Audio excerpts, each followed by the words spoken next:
Saya memiliki 3 hotel kecil, hanya bintang 3, di kota kecil seperti Cepu, di Puncak, dan kota Subang. Beberapa waktu yang lalu, di mana dalam kesempatan rapat tahunan, saya berkumpul dengan para GM hotel tersebut. Sebuah kebiasaan saya ketika diskusi bebas adalah bertanya, beri saya million dollar question. Million dollar question adalah pertanyaan yang bernilai jutaan dolar. Kalau bisa kita jawab, di setiap bisnis pasti ada yang namanya kendala, atau constraint, atau pain point, bukan? Nah, apa itu pain point? Saya bahas sekilas. Pain point adalah masalah yang kalau kita selesaikan akan mendapatkan nilai juta dolar. Dan untuk menyelesaikan pain point tersebut adalah dengan menemukan jawaban. Jadi bulat kan? Kita bahas pain point di sesi lain. Sekarang tentang million dollar question di dunia hospitality yang akan saya lontarkan kepada para GM tersebut. Ketiganya rupanya punya masalah tersebut sudah di bawah sadar karena mereka bertiga dengan cepat menjawab pertanyaan saya tersebut. Mengalir spontan. Artinya memang sudah ada di bawah sadar mereka lama akan pertanyaan tersebut. Salah satu GM berkata, rasanya yang paling penting adalah bagaimana menjual kamar yang kosong di hari sepi. Kan kita semua tahu kalau hari Jumat, Sabtu, Minggu atau hari libur nasional, hotel tanpa promosi 60-80% bisa terjual penuh. Tapi kalau hari Senin sampai Kamis, sering hanya 20% saja kamar laku dan 80% kosong. Jadi apalagi lokasi kita agak dalam atau agak jauh dari keramaian, udah susah jualan yang 80% kamar tadi. Oke, saya mengangguk dan berkata, ada lagi yang lain? Kemudian satu orang GM melanjutkan perkataannya. Saya ingin ada alat atau aplikasi yang bisa menunjukkan dalam radius 2 km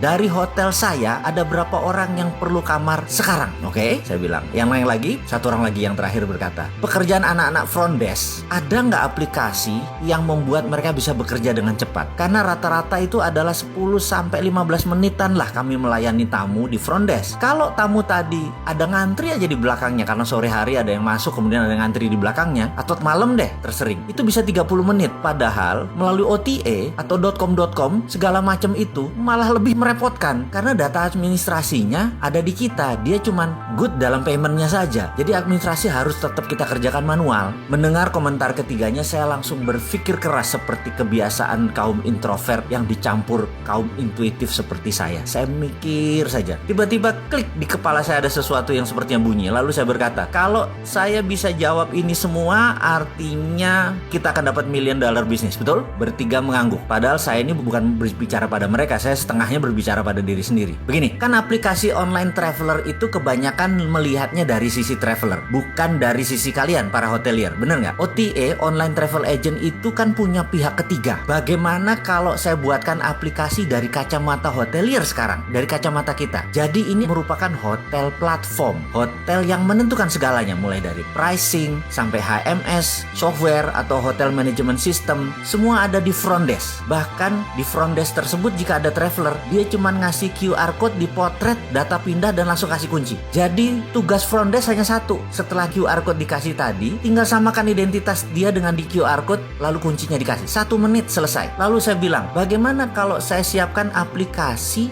di mana kalau traveler cari kamar, nggak usah jauh-jauh hari nyari kamar. Pada saat dia lagi butuh kamar, dia tinggal pencet aplikasinya on di aplikasinya, maka secara otomatis aplikasi itu akan menyebar ke seluruh hotel yang terdekat dalam jarak 2 atau 3 km. Dan semua hotel yang mendapatkan info dari traveler tadi yang sedang cari kamar, hotel lah yang ngebid atau yang menawarkan ke traveler tersebut. Mau nggak 200.000 saya jemput? Mau nggak 200.000 nggak pakai breakfast? Karena kebanyakan kan mereka butuh kamarnya cuma semalam. Karena kita mencari orang-orang yang memang perlu kamar saat ini. Logikanya adalah sama persis ketika kita cari makan melalui GoFood. Anda pencet menu, lalu tersebarlah informasi tadi kepada supir ojek. Lalu para supir ojek itu duluan ngebid ngambil order tersebut. Ini juga sama. Hotel duluan ngebid ke kita. Dengan demikian traveler akan mendapatkan harga terbaik, terdekat, termurah, tercepat. Kamar kosong malam langsung terisi. Traveler dapat harga murah karena masuknya bisa sore dan malam hari, nggak usah 24 jam. Dimana dulu late traveler itu ditembak sama hotel. Jadi sekarang late traveler dapat murah. Kita pun bisa mendapatkan kamar cepat karena saat ini anak-anak muda itu kaum milenial tuh price savvy namanya. Kamarnya maunya 200 ribuan, nginepnya nggak mau mahal tapi HP-nya 15 juta. Plus bawa kamera lagi. Dengan demikian nginep jadi murah, jadi cepat, dan merubah kebiasaan orang